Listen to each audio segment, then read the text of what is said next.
दोस्तों, जैसा कि आप जानते हैं यूपीएससी के इंटरव्यूज़ चल रहे हैं और सर अपना इंटरव्यू दे करके आए हैं। तो वीडियो में हम सर का एक्सपीरियंस जानेंगे कि किस तरह का उनका इंटरव्यू रहा, किस तरह के सवाल पूछे गए हैं और ओवरऑल इनकी जर्नी, स्ट्रैटेजी वगैरह किस तरह की थी। तो सर, सबसे पहले आपका बहुत बहुत स्वागत है हमारे चैनल पर। Thank you sir.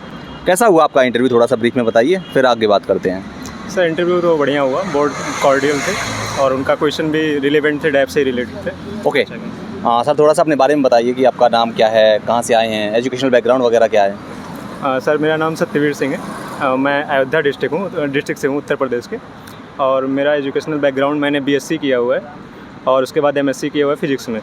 और ये मेरा सेकंड अटैम्प्ट था एंड फर्स्ट इंटरव्यू।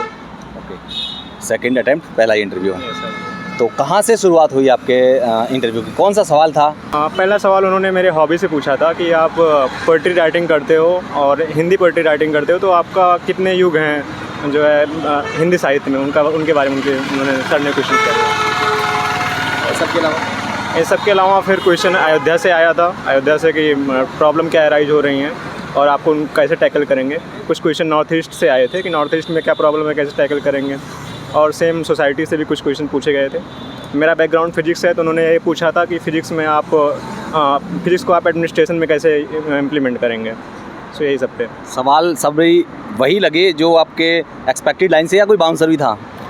बाउंसर कह सकते हैं। शुरुआत में कुछ क्वेश्चन हुए जो उन्होंने वो हिंदी साहित्य में घुस गए थे और उन्होंने कुछ कविताएं पढ़ी जो मैंने कभी सुनी नहीं थी, तो वो कुछ बाउंसर क्वेश्चन उससे थे और बाकी सारे एक्सपेक्टेड क्वेश्चन ही थे। अयोध्या से किस तरह के सवाल थे? अयोध्या से बस 2 क्वेश्चन ही पूछा था, मैम ने पूछा था। उन्होंने कहा कि ये बताइए कि अयोध्या में प्रॉब्लम क्या अराइज हो रही है प्रेजेंट टाइम में और आप उसको टैकल कैसे करेंगे, बस। ओके, आपका ऑप्शन क्या है, फिजिक्स ही है कोई और है? नो सर, मेरा ऑप्शनल सोशियोलॉजी है। अच्छा, यहाँ से कोई सवाल?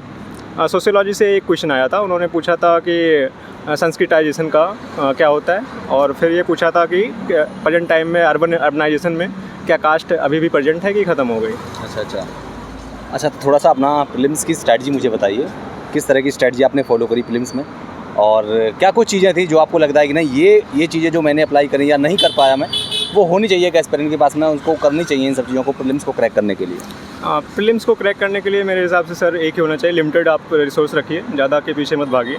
और सेकंड ये होता है कि आप जितना ज़्यादा टेस्ट हो सकें टेस्ट दीजिए और प्रीवियस ईयर देखिए। और प्रीवियस ईयर तो वही की है, सबसे पहले आपको प्रीवियस ईयर आपको अच्छे से जानना चाहिए और जितना हो सके उतना टेस्ट दीजिए, बस यही स्ट्रेटजी मेरी रही है। अच्छा, प्रीवियस ईयर की बात करिए आपने, पीवाईक्यूज़ को किस तरह से लगाया जाए, क्या करना चाहिए कि मतलब पीवाईक्यूज़ हमने लगा लिए और छोड़ दिए, या फिर उनको एक सब्जेक्ट की तरह लिया जाए, बार बार उनका रिवीजन किया जाए, या कुछ और नई उनमें कुछ और अप्रोच अपनानी चाहिए?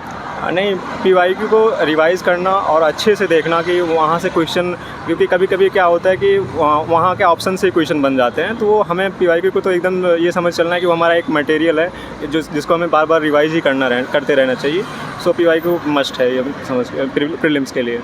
क्या लगता है सीसेट आजकल जो जिस तरह का पैटर्न बन रहा है सीसेट का, क्या सीसेट एक मेन बैरियर बनता जा रहा है और उसको किस तरह से टैकल किया जाए?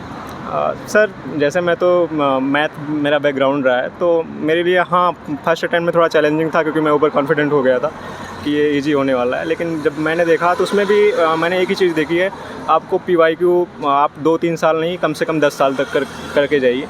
जब से सीसेट का स्टार्ट हुआ है, आप पूरा देखिए, वो बहुत हेल्पफुल है। सबके अलावा मुझे थोड़ा सा बताइए कि जो, क्योंकि आपका मैथ्स ऑब्वियसली आपका बैकग्राउंड रहा है तो सीसेट में नहीं रहा होगा, लेकिन जिन बच्चों का ह्यूमैनिटी बैकग्राउंड होता है, जिनका मैथ्स उतना स्ट्रांग नहीं होता, क्या करना चाहिए? क्या एक कॉम्प्रिहेंशन के बेस पर सीसेट को निकाला जा सकता है, या और रीजनिंग वगैरह उन पर भी बराबर की कमांड उनको रखनी चाहिए? नहीं जी, मैं तो बिलीव करता हूँ कि आपको रीजनिंग पे भी कमांड होनी चाहिए, क्योंकि कॉम्प्रिहेंशन के क्वेश्चन ऐसे होते हैं कि आप 100% श्योर नहीं होने वाले हैं कि आपके सारे सही हैं, तो आपको रीजनिंग के ऊपर कमांड जरूर होना चाहिए। तो अगर आपका बैकग्राउंड नहीं है तो आपको थोड़ा एफर्ट मारना ही पड़ेगा उस पर।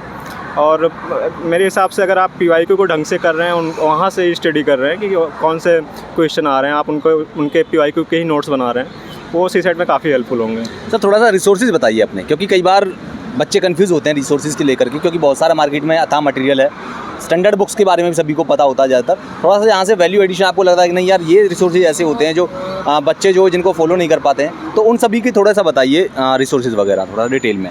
सर मेरा रिसोर्सेज काफ़ी लिमिटेड रहा है। मैंने जो है अगर देखा जाए तो मैंने बुक्स कोई नहीं पढ़ी थी। अच्छा। मैंने कोचिंग की हुई, तो वही मैंने कोचिंग के जो क्लास नोट्स थी उनको रिवाइज़ किया था।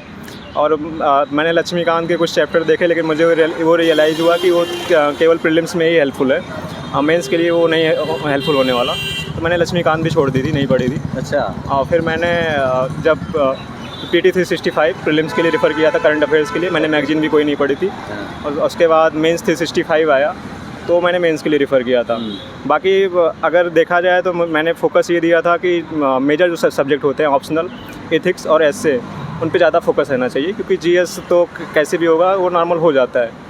तो मैंने जीएस के लिए मेन 365 अपनी कोचिंग की क्लास नोट्स जो थी उनको रेफ़र किया था, और बाकी मेरा मेन फोकस मेरे ऑप्शनल और एथिक्स और एसए पे ही था। ओके सर, आपने PT 365 और मेंस का 365 जो आता है विज़न का, उसके बारे में थोड़ा सा जिक्र किया, तो मुझे थोड़ा सा ये बताइए कि जो 2026 में जो बैठेंगे बच्चे, क्या वो, क्योंकि PT में तो PT 365 में करंट अफेयर होता है, मेंस 365 को अभी से किया जा सकता है प्रैक्टिस के तौर पर, या जिससे उनका एक इस तरह का मतलब आंसर राइटिंग में उनका फोकस करने के लिए? जी बिल्कुल, मैंने वहाँ पे मेन 365 को जो देखा था इस बार, उसके आंसर काफ़ी जनरल होते हैं। मतलब जो पॉइंट वहाँ पे होते हैं वो आपका ऐसा ज़रूरी नहीं कि आप इकोनॉमिक्स के पॉइंट आप इकोनॉमी में ही यूज़ करें, सोसाइटी में भी यूज़ कर सकते हैं, और वो काफ़ी हेल्पफुल होते हैं। पॉइंटर वाइज उनकी नोट्स होती है, और जो काफ़ी हेल्पफुल होती है। मेंस के लिए आप कंप्रिहेंसिव एक नोट्स होती है। अच्छा। तो आप उसको रेफ़र कर सकते हैं। तो 2026 वाले अभी से उनको कर सकते हैं थोड़ा सा प्रैक्टिस उसमें सब में? जी बिल्कुल कर सकते हैं, वहाँ से उनकी शॉर्ट नोट्स भी बन सकती है अच्छी सी। तो वो ना कि टोटली रिलाई नहीं होना चाहिए उस पर, क्योंकि आपको बेसिक तो अगर नहीं कवर होगा तो आप मेन 365 करने का कोई मतलब भी नहीं है। तो फर्स्ट अपना बेसिक कवर कीजिए, उसके बाद आप मेन 365 पर जाइए और प्रीवियस ईयर क्वेश्चन लिखना स्टार्ट कीजिए। अगर वहाँ से आपके क्वेश्चन निकल रहे हैं तो आप फॉलो कीजिए, क्योंकि ज़रूरी नहीं यूपीएससी में मेरी स्ट्रेटजी आप पे वर्क करे। तो थोड़ा सा सर मुझे बताइए चैलेंजेस क्या क्या फेस करेंगे आपने टोटल तैयारी के दौरान? जो भी चैलेंजेस, चाहे मटेरियल से रिलेटेड हो, चाहे पढ़ाई से रिलेटेड हो, मेंटल कोई प्रॉब्लम हो, किसी भी तरह के जो चैलेंजेस जो फेस करता है यूपीएससी एस्पिरेंट, वो ज़रा बताइए। चैलेंजेस सर फर्स्ट यही रहती है कंटिन्यूटी बनाना बहुत बड़ा चैलेंज होता है। और सेकंड होता है मोटिवेशन।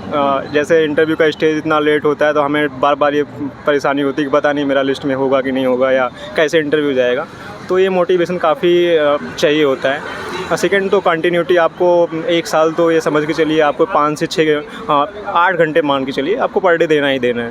तो वो थोड़ा एक बड़ा चैलेंजिंग टास्क है।